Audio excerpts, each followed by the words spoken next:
Hey guys, welcome back to my channel. If you guys are new, hi, my name is Madison and I post college-related videos specifically based around nursing since I am in nursing school. I start my 4th semester in August. I'm so excited. So as you can tell by the title, I am doing a day in the life of a Pcna, which is a patient care nurse assistant. I've done these before and you guys seem to really like them, so I'm doing them again. Also, my hair looks super short, but it's just like in this big long braid right now, so don't worry, I didn't cut it or anything, but it does look really short. Make sure you guys follow me on my Instagram and TikTok. I'll put it right here and then also down below. So before we get started, I just wanted to thank today's sponsor, which is HelloFresh. You guys know I've worked with HelloFresh before. I love their meals and I think this is perfect if you are working 12s and you're busy. It's so nice because it's delivered right to your doorstep. I have a code, of course. You're just gonna go to hellofresh.com and use my code MaddieNJ12 for 12 free meals and free shipping. So HelloFresh offers so many recipes to choose from each week that help you break out of your recipe rut. HelloFresh also makes living healthier easier, and they have many low-calorie, carb-smart, vegetarian or pescatarian options, which is super awesome because I know a lot of people have certain diet restrictions. Something I thought is super interesting and eye-opening is that you can save up to 28% by using HelloFresh versus normal grocery store shopping. HelloFresh's pre-portioned ingredients means that there is less prep for you and there's less waste. I know a lot of us hate wasting food, so this is a huge way to prevent that. Again, make sure you guys go to hellofresh.com and use my code MaddieNJ12 to get 12 free meals, including free shipping. All the information will be down below. All right, again, thank you so much, HelloFresh, for sponsoring today's video. And let's go ahead and get started with a day in the life of a Pcna, which always starts for me the night before and setting myself up for a smooth sailing morning and a little bit more sleep. So let's go ahead and get started. Keep all your game, highs and lows, highs and lows. It's all the same, highs and lows, highs and lows.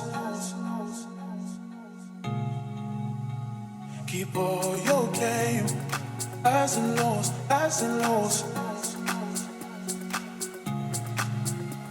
It's all the same, highs and lows, highs and lows.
Okay, so it's supposed to be 85 and sunny today. Awesome. Got my work bag.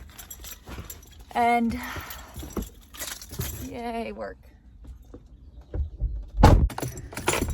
I cleaned my car yesterday. So it is 6:04 a.m. I'm gonna get McDonald's because that's all I could think about when I was laying up in bed from literally I went to bed at 8:30, went up and watched some Netflix, and I literally couldn't go to sleep until 2. So I'm running on, no, it was after 2, so I'm running on about 3 hours of sleep, and I love my sleep. I could sleep 20 hours out of the 24 hours a day, and the 4 hours would be eating. So yeah, but it's gonna be hot, it's gonna be sunny and 85 today, which is awesome, and I can't even complain. Like, ugh, I'm working and it's so nice out because I'd be sleeping anyway all day. So yeah, I'm gonna try to find the McDonald's and I'm gonna get some food. Help you.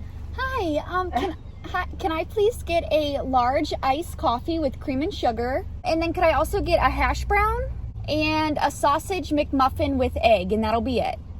Let's try the coffee. Oh, that is so good. All right, we're gonna have a good day. It's always going to make your coffee right.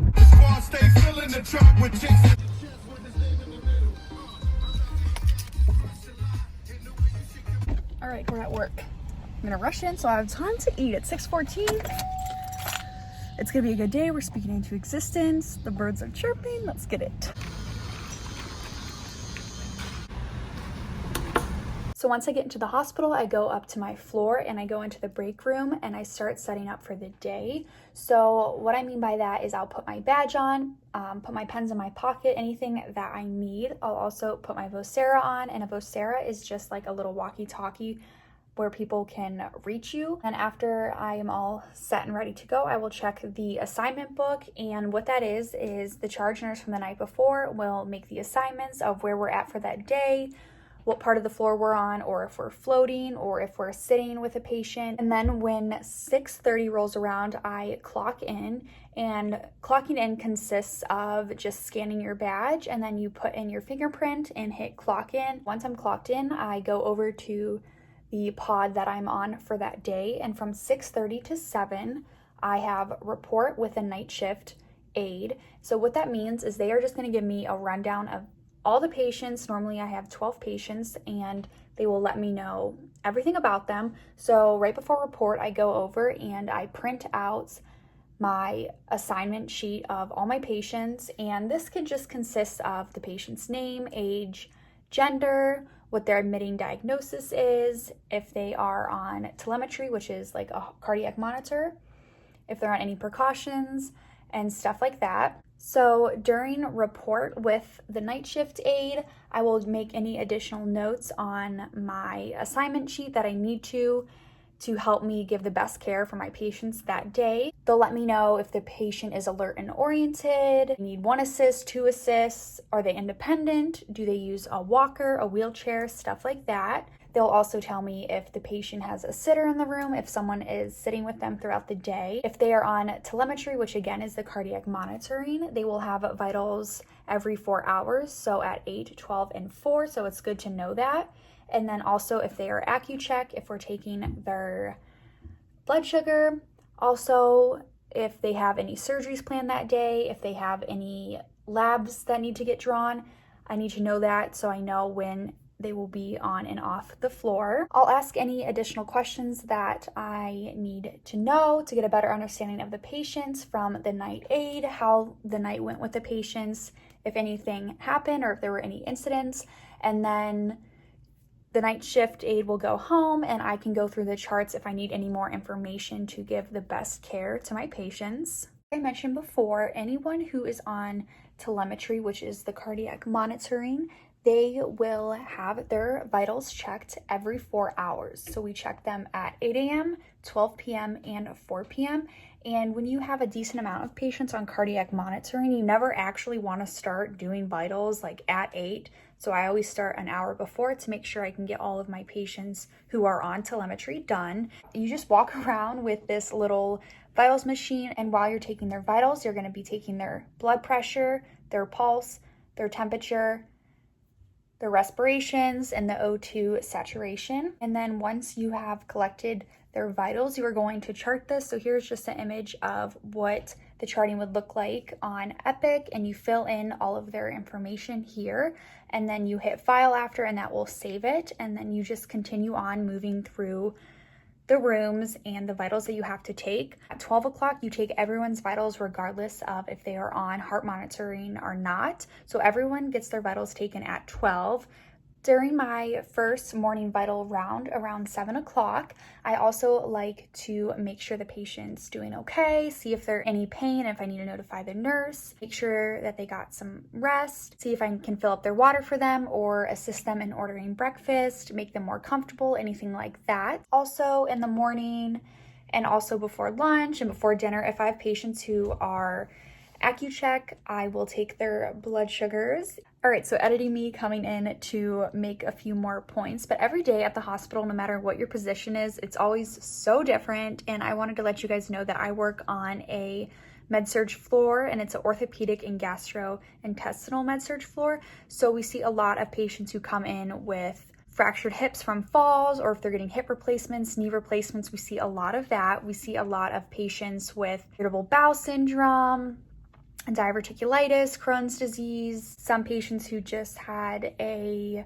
ostomy placed or got one removed or reversed, I should say. Say your patient rings their call light, and that's just kind of a button that signals at like the nurse's station that patient in that room needs something. So if it's something like a question that you as the aide could answer, or something that doesn't have to do with like medication administration or stuff that the nurses and doctors do, you're able to help them. So a lot of times this could be helping them readjust, helping them find their remote, something so simple like that, because sometimes people can't really move around when they're in the hospital because of, mobility restrictions.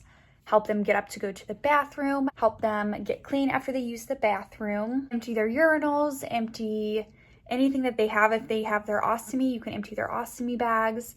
Again, you're measuring everything for their output and charting it. Always like to make my patients' beds with fresh linen. So if they're out of the bed and they're like in the chair, I'll strip everything down and we'll get it nice and clean for them. Well, most of the time, at least on my floor, patients cannot shower unless they have a doctor's order to shower.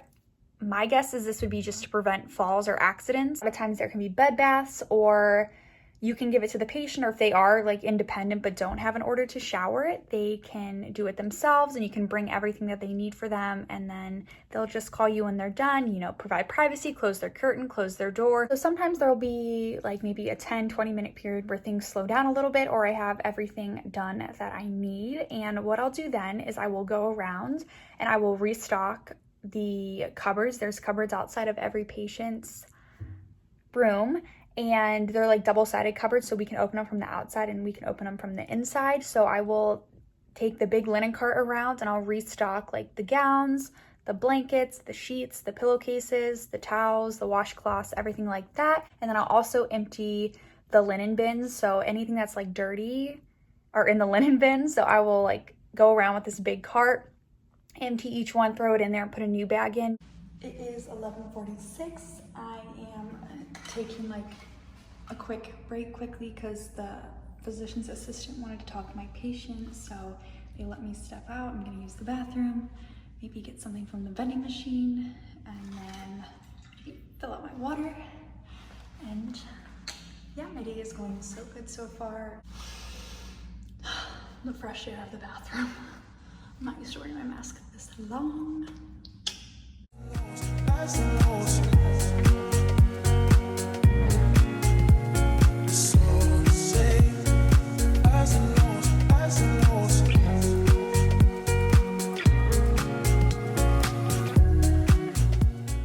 Finally, lunch break. I'm about to go get my lunchbox, go to the cafeteria, and then hopefully go sit outside.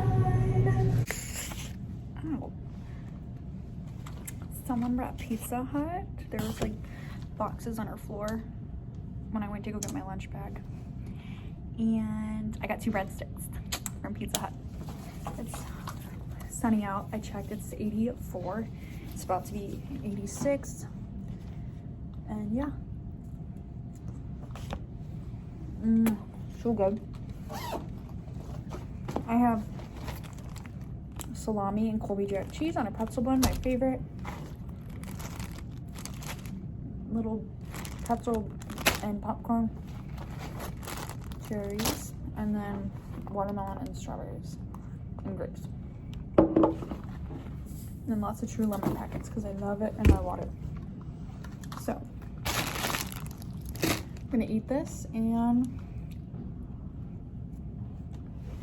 enjoy my quiet, peaceful lunch in this warm room by the sun, because I was trying to eat outside and the doors were locked.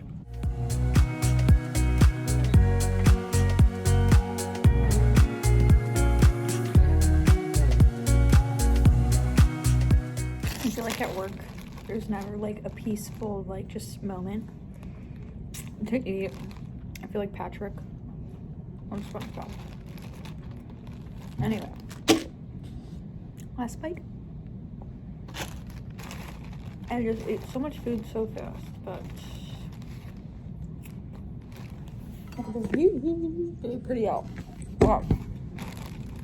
I'm gonna go pee and prepare myself for the last 4 hours.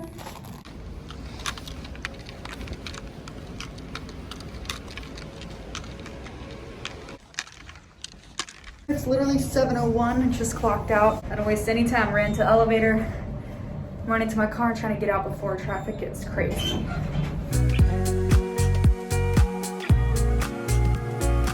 Keep all your game, highs and lows, highs and lows. It's all the same, highs and lows, highs and lows.